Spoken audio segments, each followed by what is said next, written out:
It's our honor to present the ESPY's Icon Award to Coach Nick Saban.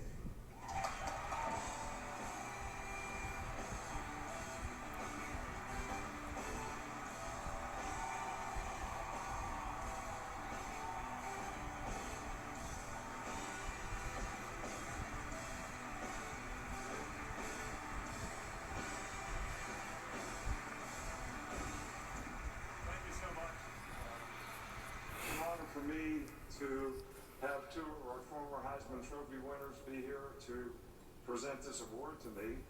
And it's also, I'm very thankful for the other players, former players who played for us that are here tonight.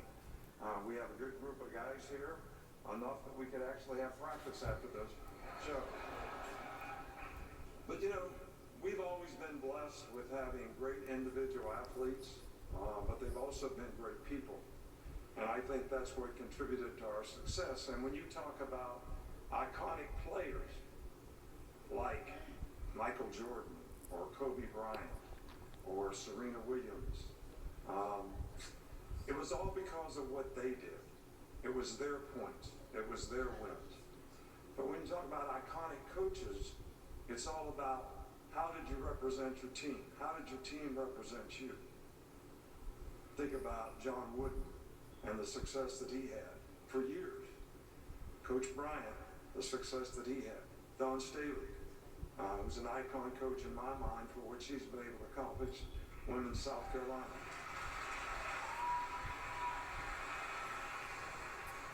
So I can attest to you what it takes to build a team. You have to have great players and appreciate the way they compete. You have to have really good coaches who help develop the players. You have to have really good support personnel who sit the table so that the players can compete. You have to have great mentors, which I've had great mentors who taught me how I could teach players and how I could inspire learning in players so that they could actually be all that they could be. And you know, you have to have great support from your family. You know, Miss Terry's been the love of my life for 52 years, and she has supported me in every way as my family has, and I certainly appreciate that because there's a lot of sacrifices families make in coaching. We actually moved 17 times before we ever got to Alabama. 17 times. So I can only accept this award on behalf of all the other folks that contributed to it, which there's 1,000 of them. And every time I look at this, I'm going to see the faces of all the people who work so hard to help us be successful and the relationships that we're able and forged in those teams that made it so special. And it'll also be the thing that I miss most about coaching. There's a lot of athletes in this room. There's a lot of coaches in this room. There's nothing like being part of a team. That's what I'm going to miss. I've been part of a team since I was 9 years old. So with all this help and success, all I ever was the conductor of a process. And our process was to help every player be more successful in life because they were involved in the program. So number one, they had to respect the principles and values of the team, and they had to respect each other. And they had to be positive about how they went about their work and how they set a good example and could be somebody that their teammates could emulate. And they could be responsible for their own self-determination, which is accountability to do their job.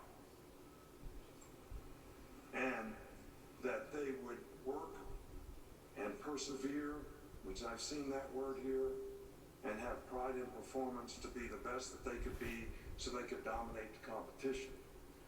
But in college, I think the number one thing any player should do is make sure he develops a career for when he can't play. We had 668 degrees in 17 years at Alabama because of what these guys did in their commitment to developing a career off the field, which I'm very proud of. And the one thing my dad told me when I was a young kid in West Virginia, that was the most important part of your character, is to have compassion for other people. People aren't going to remember what you say. They're going to remember how you made them feel. And you know, we have a Knicks Kids Foundation, and it's about helping kids. And all of these guys that play on our team, every one of them, built a house, did community service, did something to help somebody else. And one of the most things that I'm most proud of is we have so many players now that have foundations of their own so they can help people in their community. You know, one thing that would help all of our spirit and all of our society is if we would just change one thing. Instead of coming up to somebody and saying, "How are you today?" why don't you say, "Who did you help today?"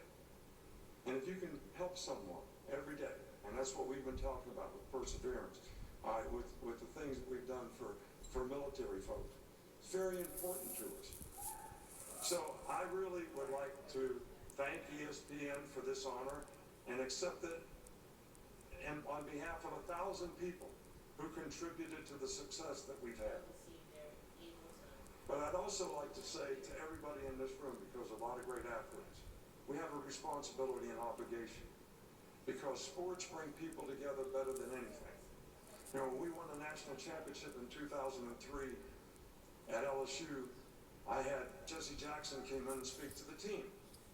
And he said to me, he said, "Your team on a Saturday night in Tiger Stadium is closer to the kingdom of God than my church."